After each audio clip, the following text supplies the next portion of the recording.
السلام علیکم۔ آج بات کریں گے جگر کی صحت کے لیے کون سی غذا مفید اور کون سی غذا جگر کے لیے غیر مفید ہے، یا امراض جگر میں کون سی غذا لینی چاہیے اور کس غذا سے مکمل پرہیز کرنی چاہیے۔ پہلے بات کرتے ہیں جگر کیا ہے۔ جگر ہمارے جسم کا ایک اہم اور اساس ترین حصہ ہے جو خون بنانے اور اس کی صفائی کرنے اور پورے جسم میں سپلائی کرنے کا کام کرتا ہے۔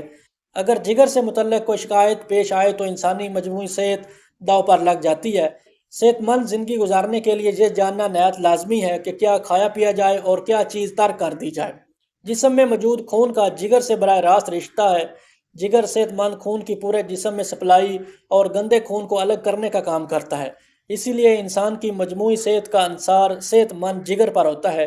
جگر کو صحت مند رکھنے کے لیے قدرتی غذاؤں کا زیادہ سے زیادہ استعمال کرنا چاہیے، جن میں شامل ہیں گاجر کا جوس، پالک کا جوس جس میں تھوڑا سا پانی ملا کر استعمال کرنا چاہیے، بند گوبھی، پھول گوبھی، کھیرے، کریلے، کدو، چقندر، ان سبزیوں کا سلاد یا جوس جگر کے لیے بے حد مفید ہے۔ سبز چائے جو کینسر کے خطرات کو کم کرتی ہے اور کولیسٹرول کو متوازن رکھتی ہے، اس لیے جگر کے لیے بے حد مفید۔ اب بات کرتے ہیں جیسا کہ ہلدی کی چائے جو جگر کے لیے بے حد مفید ہے۔ ایک آدھی چمچ جو ہے آپ نے لینی ہے ہلدی، ایک گلاس پانی میں ڈال کر اچھی طرح جوش دیں، پون چھان کر اس میں حسب ضرورت لیمبو کا رس اور چٹکی بھر کالی مرچ کا پاؤڈر ملا کر استعمال کریں۔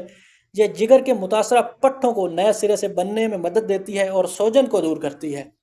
ایسے پھل جو جگر کی صفائی کرتے ہیں جن میں کنو، لیمو، ٹماٹر، چکوترے وغیرہ جگر کے لیے بے حد مفید ہیں۔ پانی کا زیادہ استعمال کرنا چاہیے، اس سے جگر صحت مند ہوتا ہے۔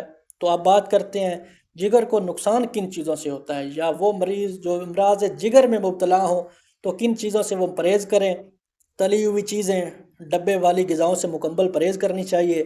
بھنے ہوئے گوشت، انڈے، مکھن، شکر، مٹھائی وغیرہ سے بالکل پرہیز کرنی چاہیے۔ پنیر، خشک میوہ جات، pastry, cake, fast food, Coca Cola مشروبات وغیرہ سے مکمل پرہیز کرنی چاہیے۔ تو اب اجازت چاہتا ہوں، اللہ کی ذات سب کو اپنے حفظ و امان میں رکھے، صحت و تندرستی والی لمبی زندگی عطا فرمائے۔ اللہ نگہبان۔